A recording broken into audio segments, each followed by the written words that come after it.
Om Namo Bhagavate Ramakrishnaya. Lessons for Life from Swami Jagadatmananji's inspiring book Learn to Live, Volume 2, Chapter 3. Incredible but true. Scientific studies have shown that infants can think and feel even when they are in their mother's womb. Now let us listen to this discussion, Birth and Before. In his book Birth and Before, American psychologist Chamberlain says that newborn babies are in a position to understand their experiences and the incidents happening around them. With his experiments, he found out that babies can feel the discomfort caused by the instruments that doctors use during childbirth. They can realize the sense of being held upside down, the sense of being shaken to wakefulness, the impressions of the mother about the newborn baby, etc. Deeply absorbed in such studies, he has described nearly 100 case histories in his book. In a state of hypnosis, his subjects were able to give minute details of their birth. Stewart, an adult, gave the details of his birth when he was subjected to hypnosis. Here is a summary. I felt the presence of being pushed down from the womb, pushed from all sides. I could not kick the wall of the womb. It caused only more hurt.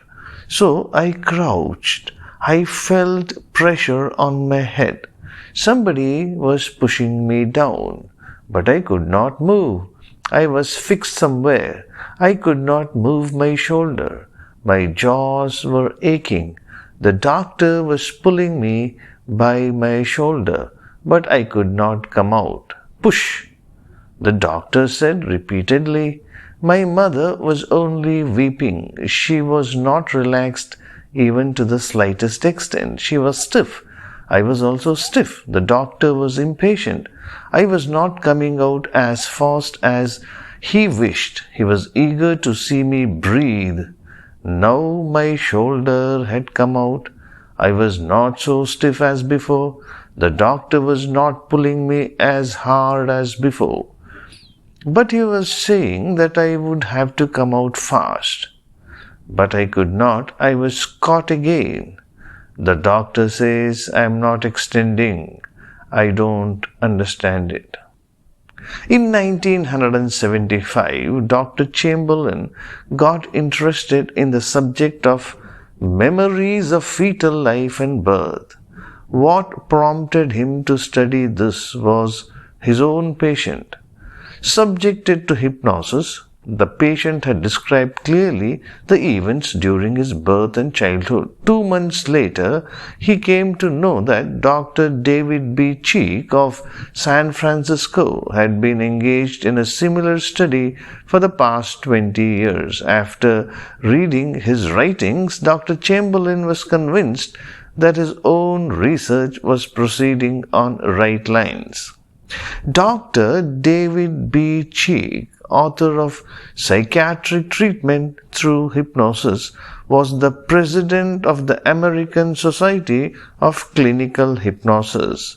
In his opinion, newborn babies very well understand their surroundings. Experts had known about this before. Sometimes newborn babies are silently removed from the labor ward, even without the mother's knowledge. Dr. Cheek says that children taken away for the purpose of being given in adoption were particularly distressed at being rejected by their mother. After a long time study, he drew the following conclusions. 1. As soon as the child is born, it expects its mother to speak with it or about it. Children earmarked for adoption do not enjoy the loving speech and touch of the mother. The mother is often in a state of anesthesia, or the child is removed to another room as soon as it is born. It is deprived of the company of the mother. 2. Babies who witness the mother's groaning in pain and crying develop a guilt complex for being responsible for so much of suffering to the mother. When the baby realizes that it has become a source of happiness and joy to the mother, it becomes calm and overcomes the guilt complex. 3. Adopted or not, the baby taken to the nursery can feel accurately whether the people look upon it with affection and love.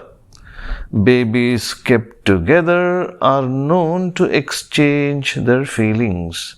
When hypnotized persons were led to recall their infancy, they remembered the gentle voice and loving touch of the nurses.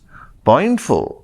Babies, before being taken to the adoptive parents from an orphanage or a special nursery, develop a lot of discontent and anger. Being deprived of the warmth of their mothers, they find it difficult to cope with a new environment and a new set of people. Experts believed in the past that before the proper development of the sense of sight or hearing or the nervous system, a baby could not store things seen or heard. It was believed that the special powers displayed by some children were a matter of accident. But much evidence contradicting this view came to be recorded. We succeeded in verifying the truth of the statement about childhood memories. Dr. Cheek continues that hypnotism has confirmed that in the subconscious level of the mind, the experience of birth is hidden and it can be reactivated by hypnotism. Psychologists have been discovering of late that the difficulties and travails experienced during birth and infancy are stored in the deeper levels of the mind and are the source of many mental conflicts and anxiety among adults. The migraine of an adult could be traced to the rough handling of his head when the surgeon held it in his forceps. In another case, the asthma of the adult was due to the fear and anxiety expressed by the mother and the people around her at the time of the delivery, as a mother refused to breastfeed the children. As a mother refused to breastfeed the child, it later developed indigestion. The unsympathetic criticism made by a doctor at the time of the child's birth led the adult to suffer from nervous debility. Dr. Chamberlain tried to verify the truth of the theory propounded by Dr. Cheek. The view that an infant can think and feel right from the birth is quite unpalatable for people used to evaluating things on the basis of existing concepts of physical science. What we were dealing with is mind. Memory does not necessarily depend upon the development of the brain. Mind is a non-physical aspect of every person, says Dr. Chamberlain. This is a very important point. Mind is a non-physical aspect of every person. Om Shanti Shanti Shanti. Harihi Om Tat Sat. Shri Ramakrishna Arpanamastu.